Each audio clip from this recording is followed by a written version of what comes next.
Welcome to another episode of What Did the Patient Say with Doctors Dana and Lauren Brindisi, sisters and owners of Carolina Functional Neurology Center. We are providing you answers to frequently asked questions and bringing you inside information from real conversations we have with patients on a daily basis. Our goal is to spread the truth on health and healing because we believe everyone deserves to know the answers. All right. Hi, everyone. My name is Dr. Miret. I'm from Carolina Functional Neurology Center, and this is our video series called What Did the Patient Say? I'm here with my amazing patient, Lexi, and she is going to be answering some questions and giving us the lowdown of her experience here at CFNC and more about her condition. So, Lexi, thank you so much for spending time with me and chatting with me today. Of course.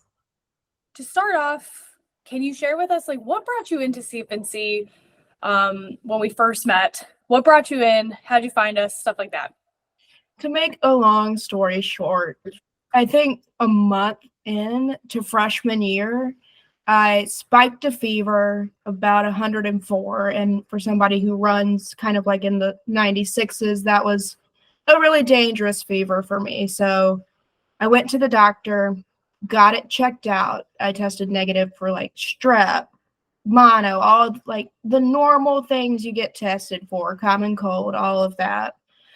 But after that kind of 4-hour spell of fever, my body kind of didn't ever recover from that, but we didn't know if I had been infected with anything. So I was just maybe it took its toll on me, but after it kind of kept lasting for months on end, I was like, something's up.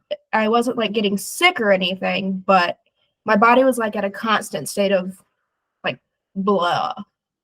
I was tired more often. Things felt like they hurt more, certain activities. I did dance and I started to not be able to recover as fast afterwards. I barely had energy for homework. Even sometimes it was hard to get out of bed. And then I started with these, I called them episodes, but I would kind of get the shakes. I would have to get myself horizontal. That would make me feel better. But then I couldn't feel anything past my hips to my feet. I was telling my body to move, but it just wasn't. And then it kind of coincided with standing for long periods of time would make me feel really tired or dizzy. And my legs would basically turn purple, very dark purple. It looked like all the blood was rushing to my feet and moving away from my head. Up to that point, had anything been discovered or exposed? Did you get any answers before coming in? No, so we did all the normal infections that were common at the time, of COVID and all that stuff. Tested negative for all of that. I went to a rheumatologist at first because I was maybe this could be something that's I got sick and now my body's still autoimmune kind of. And so I went to a rheumatologist. I was there. He didn't really understand when I said my legs turned purple, even though I had photo evidence of them being that color. So while I was there, I just stood up for a really long time to just see if they could turn purple just by doing it. But really, it didn't really help my situation because the whole time they were turning purple, he was typing away on his computer, so he didn't even witness it happening. But I had to sit back down because I was I'm going to pass out right here if I don't sit down. So he ordered some blood work, which is standard. I've been poked so many times. And I don't know. I don't really think it said anything. Everything looked like what we say normal.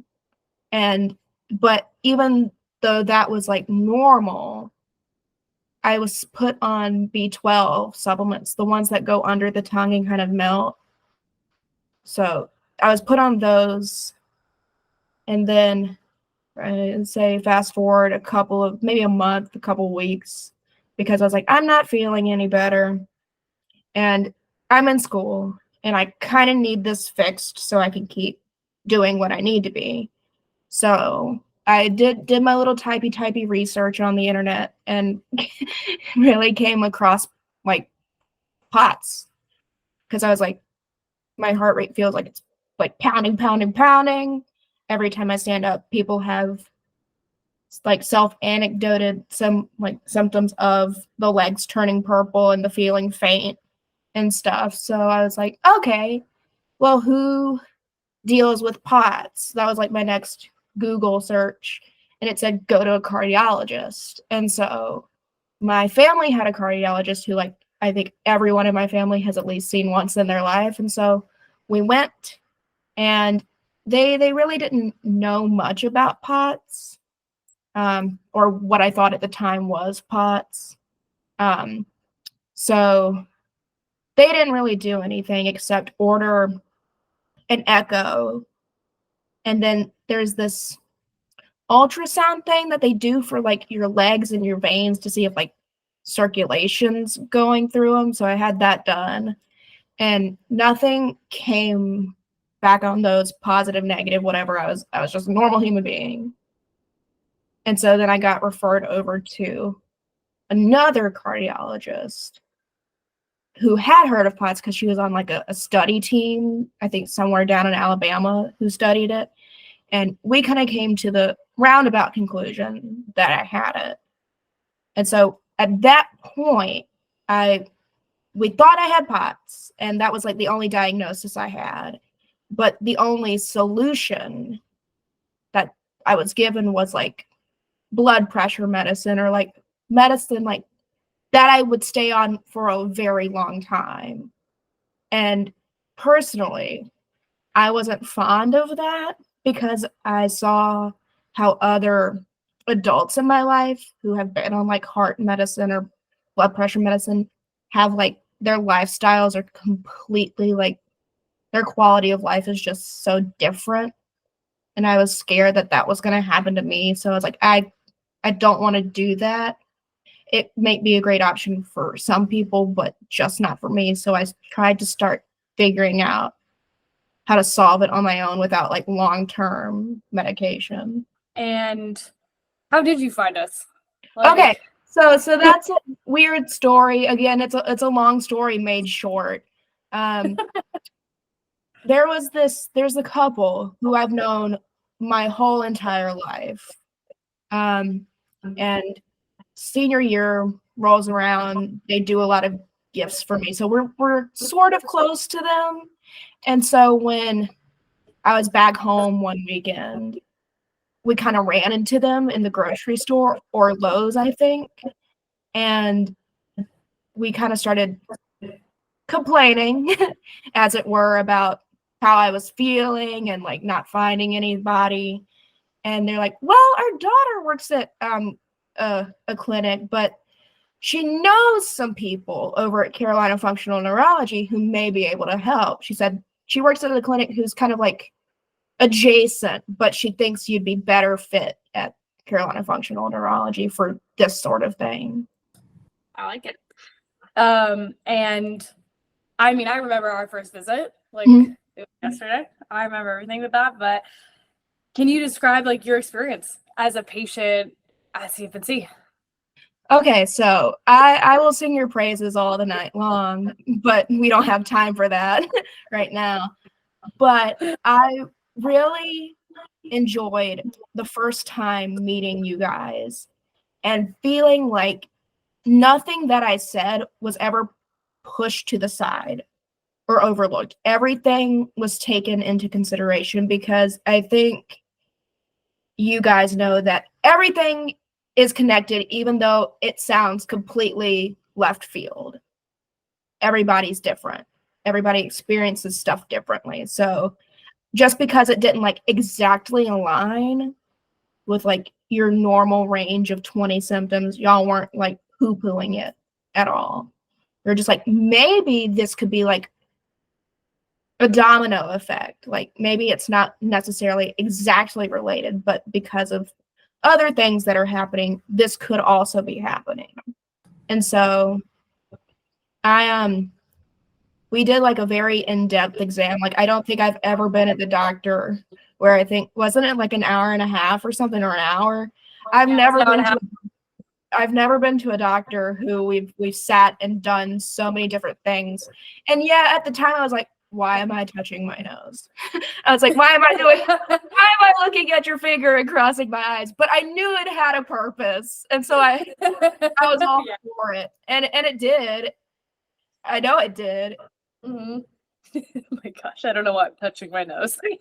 I love that. I don't know why I'm touching my nose or following your thumb, but yeah, that's awesome. I love that. And to give people a little bit of context, Lexi and I have known each other for a few years at this point. We met in 2021 and we began treatment in 2022, and obviously we're in 2024 now. And we had done an acute phase of treatment up front, and then we did a little bit of extra treatment about a few months following that after that acute phase. And then now really Lexi and I are working together as needed. We do check-ins as needed.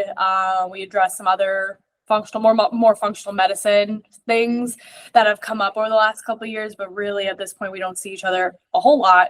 But to kind of put that into some perspective, how do you feel today, like where you were till now and kind of that journey with it? So it does have ups and downs, and sometimes we can't control that or we don't see it coming.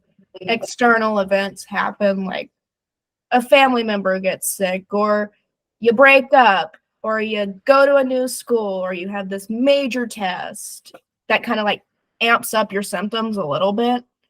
But I feel like when I first started, I was kind of running at maybe even like 25% of what I was used to being at. Like I used to do all the things, and it just kind of felt like my wheels and everything was like ripped out from under me.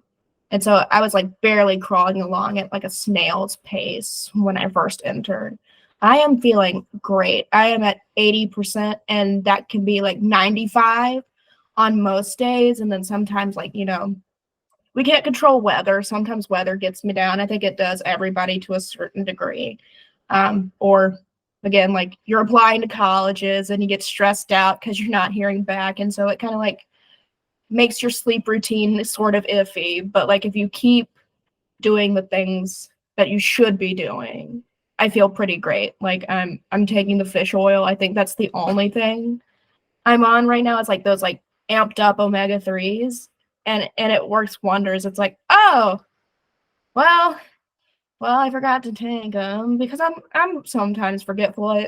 I don't fault anybody who forgets sometimes, but you can definitely tell a difference. I like it.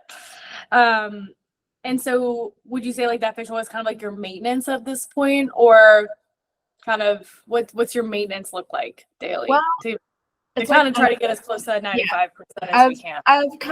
I'm taking the fish oil, and that's all great, but I think it's smart to keep in mind, like you gotta fuel your body, right? So I'm like off of dairy and gluten, and I'm eating a lot of fresh fruits and vegetables because I mean that probably makes everyone feel great, but especially for me, I have to keep to that because dairy and gluten make my body do all sorts of weird things.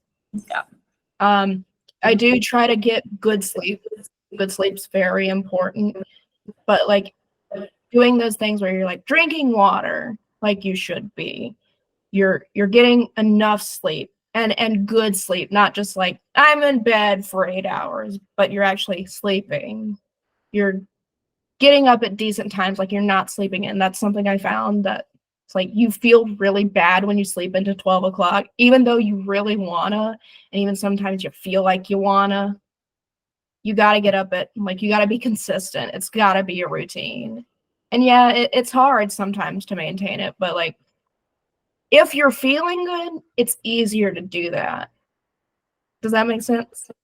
It does. And I mean, we started doing for those listening, like we did neurological rehab, we did hyperbarics, we did obviously hormone testing and like other things. And I always tell people dysautonomia is a multi-symptom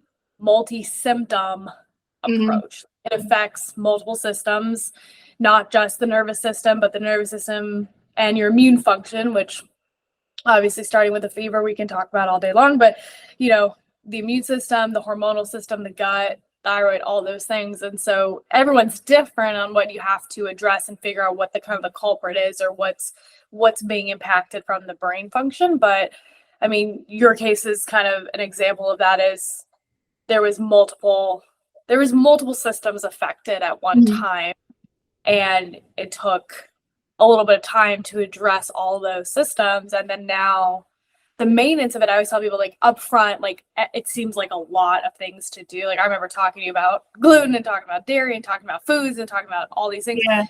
Now we can narrow stuff down, and now you're doing a little each day to have, or, you know, maybe not a little, but you have like kind of your maintenance, which is doable. And now that is able to get you to 80 to 95% improvement every single day. Where up front, I'm sure it seemed like a lot. I'm sure it seemed like all the things and all the exercises and all the supplements. And it seems so daunting, I think, when someone starts, and then try to remind people, like, but in the end, we bring it down. We funnel this down completely. And you make it manageable, and you make it able to keep up. Yep. Yeah. No, I love that. Well, so we started at 20%, and now we're at 80 to 90%. So that's awesome. I love that. Well, thank you. Thank you so much for sharing your story with us. Is there anything else you want to add, or anything you want to kind of tell anyone listening? Like, anything at all? I just think you're cool. I always have. Love that. Well, thank you for joining us. Thank you everyone for listening. If you have any questions, please feel free to leave a comment. Please feel free to reach out to us. Please visit our website. You can follow us on our various social media platforms. We are the doctors behind Dysautonomia Doctors, as well as our pages. So please feel free to reach out if you have any questions, or reach out to one of our clinics. But thank you so much, Lexi. Thank you for joining me and answering my questions. Thank you.